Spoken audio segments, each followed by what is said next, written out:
আসসালামু আলাইকুম। সংবাদে আপনাদের সবাইকে স্বাগত জানাচ্ছি। আমি ফিরোজ তোহা। শুরুতেই সংবাদ শিরোনাম। বাংলাদেশের সর্বশেষ গুরুত্বপূর্ণ আপডেট সংবাদ আপনাকে স্বাগত। শুরুতেই সংবাদ শিরোনাম, পরে বিস্তারিত। শুরুতেই জানাব, নৈশভোজের টেবিলে পাশাপাশি ডক্টর ইউনূস এবং নরেন্দ্র মোদী। বিমস্টেক সম্মেলনে আনুষ্ঠানিক নৈশভোজে যোগ দিয়েছেন প্রধান উপদেষ্টা ডক্টর মোহাম্মদ ইউনূস। একই অনুষ্ঠানে যোগ দিয়েছেন ভারতের প্রধানমন্ত্রী নরেন্দ্র মোদী। আজ বৃহস্পতিবার ৩ এপ্রিল থাইল্যান্ডের ব্যাংককের একটি হোটেলে নৈশভোজের টেবিলে তাদের দুইজনকে এক টেবিলে পাশাপাশি বসে থাকতে দেখা গেছে। এই ছবিটি সামাজিক যোগাযোগ মাধ্যমে ভাইরাল হয়েছে। এরপর জানাবো, বৈষম্যবিরোধী ছাত্র আন্দোলনের সহ মুখপাত্র তানিয়া নিহত। বৈষম্যবিরোধী ছাত্র আন্দোলনে মিরপুর মডেল থানার সহ মুখপাত্র তানিয়া আহমেদ নিহত হয়েছেন। বুধবার চট্টগ্রাম থেকে কক্সবাজারে যাওয়ার পথে এক সড়ক দুর্ঘটনায় নিহত হন তানিয়া। আজ বৈষম্যবিরোধী ছাত্র আন্দোলনের ভেরিফাইড ফেসবুক পেজে বিষয়টি নিশ্চিত করা হয়েছে। এদিকে গাজাসহ ছাত্রলীগ নেতা সাদ্দাম গ্রেপ্তার। নীলফামারীর ডিমলায় ৩ কেজি গাজাসহ নিষিদ্ধ ঘোষিত ছাত্রলীগের সাদ্দামকে গ্রেপ্তার করেছে র্যাব। আজ বৃহস্পতিবার সংবাদ বিজ্ঞপ্তিতে এই তথ্য জানায় রংপুর র্যাব ১৩-এর অতিরিক্ত পুলিশ সুপার বিপ্লব কুমার গোস্বামী। এবারে জানাবো, ফিফা র্যাঙ্কিংয়ে ২ ধাপ উন্নতি বাংলাদেশের। এএফসি এশিয়ান কাপ বাছাই পর্বে স্বাগতিক ভারতের বিপক্ষে গোলশূন্য ড্র করেছে বাংলাদেশ। এই ম্যাচটির ফল ফিফা র্যাঙ্কিংয়ে বেশ প্রভাব ফেলেছে, কেননা র্যাঙ্কিংয়ে ২ ধাপ এগোলেন হামজা এবং জামালরা। আজ ফিফার সর্বশেষ প্রকাশিত র্যাঙ্কে বাংলাদেশের অবস্থান ১৮৫ থেকে কমে ১৮৩তে উঠে এসেছে। অপরদিকে ভারতের র্যাঙ্ক বর্তমানে ১২৭। এদিকে যশোরের সড়ক দুর্ঘটনায় প্রাণ গেল বাবা মেয়ের, বাসে আগুন দিল জনতা। যশোরে শহরতলি পুলেরহাট এলাকায় যশোর বেনাপোল মহাসড়কে বাস চাপায় বাবা মেয়ে নিহত হয়েছে। আজ বিকেলে এই দুর্ঘটনা ঘটে। এতে গুরুতর আহত হয়েছে নিহতের স্ত্রী ও আরেক মেয়ে। নিহতরা হলেন খুলনা মুজুগগুনি এলাকার রুবেল ৩২ এবং তার মেয়ে ঐশী ১০। এই ঘটনায় বিক্ষুব্ধ জনতা ওই বাসে আগুন দিয়েছে। এবং সর্বশেষ জানাবো, ভারতে বিতর্কিত ওয়াকফ বিল পাশ করায় প্রতিবাদে বিক্ষোভ। মুসলমানদের স্বার্থ বিরোধী ওয়াকফ বিল পাশ করেছে ভারতের নরেন্দ্র মোদী। এতে মুসলিমরা প্রতিক্রিয়া জানিয়েছে। আজ দেশটির রাজধানী দিল্লির বিভিন্ন স্থানে তারা বিক্ষোভ মিছিল করেছে। ভারতের পার্লামেন্টে নিম্নকক্ষ লোকসভায় প্রায় ১৩ ঘণ্টা বিতর্কের পর ৫৬ ভোটের ব্যবধানে পাশ হয় ওয়াকফ বিল। লোকসভায় ২৮৮ জন এমপি বিলের পক্ষে ভোট দিয়েছেন, বিপক্ষে দিয়েছে ২৩২ জন। প্রিয় দর্শক, ভারতীয় মুসলিম পার্সোনাল ল বোর্ড এই বিলকে বৈষম্যমূলক, সাম্প্রদায়িকভাবে উদ্দেশ্য প্রণোদিত এবং মুসলিম নাগরিকদের সাংবিধানিক অধিকারের সুস্পষ্ট লঙ্ঘন বলে আখ্যা দিয়েছে। এতক্ষণ শুনছিলেন সংবাদ শিরোনাম, এবারে বিস্তারিত। তবে তার আগে বন্ধুরা, অনুরোধ থাকবে সংবাদটিতে একটি লাইক দিন। এই চ্যানেলে আপনি নতুন হয়ে থাকলে আমাদের সংবাদটি দেখতে দেখতে চ্যানেলটি সাবস্ক্রাইব করে রাখুন। কমেন্ট করে বন্ধুরা আপনার মূল্যবান মতামত জানিয়ে দিন আপনি বিশ্বের কোন দেশ থেকে বা বাংলাদেশের কোন স্থান থেকে আমাদের সংবাদটি দেখছেন এবং শুনছেন। এবারে বিস্তারিত। নৈশভোজের টেবিলে পাশাপাশি ডক্টর ইউনূস ও নরেন্দ্র মোদী। বিমস্টেক সম্মেলন অনুষ্ঠানে নৈশভোজে যোগ দিয়েছেন প্রধান উপদেষ্টা ডক্টর মোহাম্মদ ইউনূস। একই অনুষ্ঠানে যোগ দিয়েছেন ভারতের প্রধানমন্ত্রী নরেন্দ্র মোদী।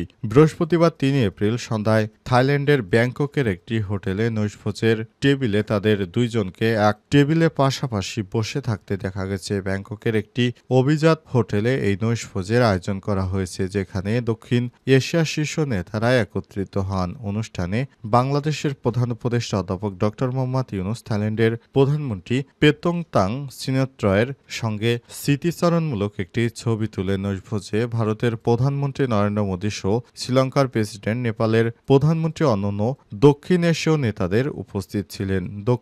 এদিন সন্ধ্যায় নৈশভোজে বেশ কিছু ছবি সামাজিক যোগাযোগ মাধ্যমে দেখা যায়। ছবিগুলোর পেছন থেকে তোলা হয়েছে, কিছুটা দূর থেকে তোলা ছবিগুলো পোস্ট করেছেন প্রধান উপদেষ্টার পেশ সচিব শফিকুল আলম। ছবিগুলো পোস্ট করে ক্যাপশনে লিখেছেন, ব্যাংককে বিমস্টেকে অফিসিয়ালি ডিনার।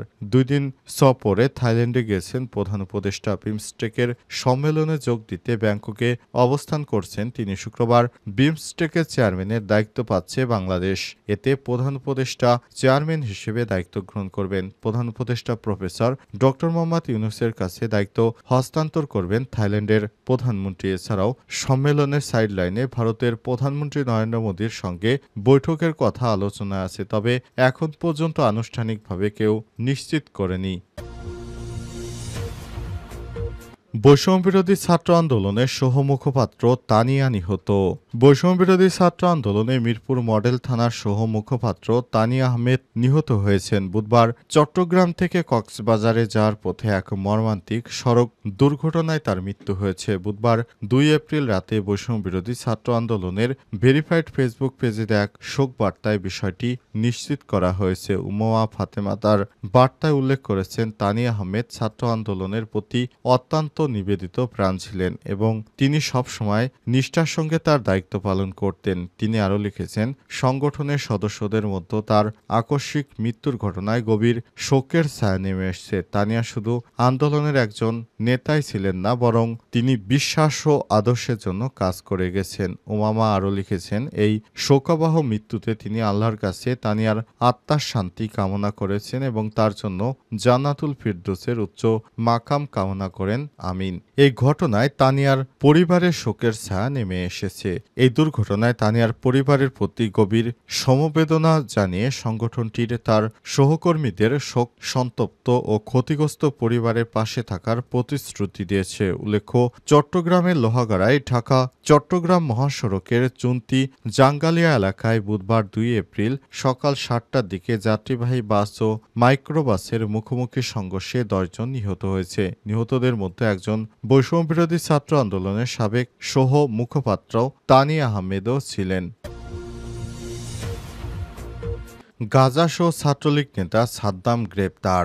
নীলফামারীর টিমলায় 3 কেজি গাঁজাসহ নিষিদ্ধ ঘোষিত সন্ত্রাসী সংগঠন ছাত্রলীগের নেতা সাদ্দামকে গ্রেপ্তার করেছে র্যাব। গতকাল বৃহস্পতিবার দুপুরে সংবাদ বিজ্ঞপ্তিতেই তথ্য জানায় রংপুর র্যাব 13 এর অতিরিক্ত police super Biplab Kumar Goswami. RAB জানা গোপন সংবাদের ভিত্তিতে ডিমলা খালিশা চাপানি ইউনিয়নের পাইকারটারি এলাকায় সাদ্দাম ওরফে রবিউল ইসলামের বাড়িতে অভিযান চলে। সেখানে তল্লাশি করে 3 কেজি গাঁজা উদ্ধার করা হয়েছে। সাদ্দাম এলাকার চিহ্নিত ছাত্রলীগ কর্মী। তিনি খালিশ চাপানি এলাকার মৃত সফির উদ্দিনের ছেলে। সাদ্দামের নামে ডিমলা থানায় মাদকদ্রব্য নিয়ন্ত্রণ আইনে মামলা দায়ের করা হয়েছে। প্রাথমিক জিজ্ঞাসাবাদ শেষে তাকে পুলিশের কাছে হস্তান্তর করা হয়েছে। সাদ্দাম দীর্ঘদিন ধরে মাদকের সঙ্গে যুক্ত ছিলেন।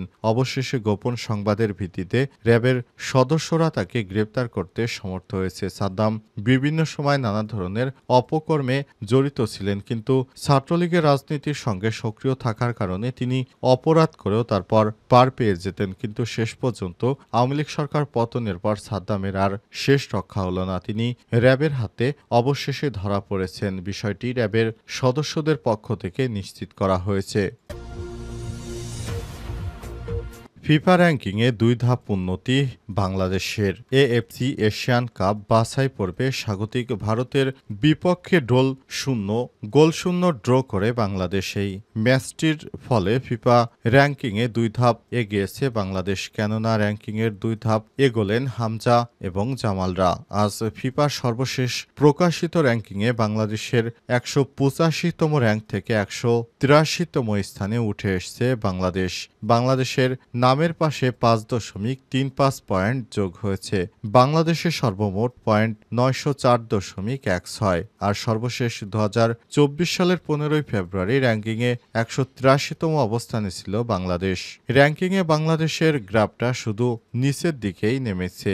1 বছর পর এবার র্যাঙ্কিংয়ে 183তম অবস্থানে উঠে এলো বাংলাদেশ। অবশ্য ফিফা র্যাঙ্কিংয়ের ইতিহাসে একসময় বাংলাদেশের অবস্থান ছিল 110তম, কিন্তু সেই র্যাঙ্কিংয়ের রেকর্ডে বোর্ডের পর শুধু নিচের দিকেই নেমেছে বাংলাদেশ। অপরদিকে বাংলাদেশের বিপক্ষে ড্র করায় র্যাঙ্কিংয়ে এক ধাপ পেছল ভারত। 1132.03 রেটিং পয়েন্ট নিয়ে তাদের অবস্থান 127তম।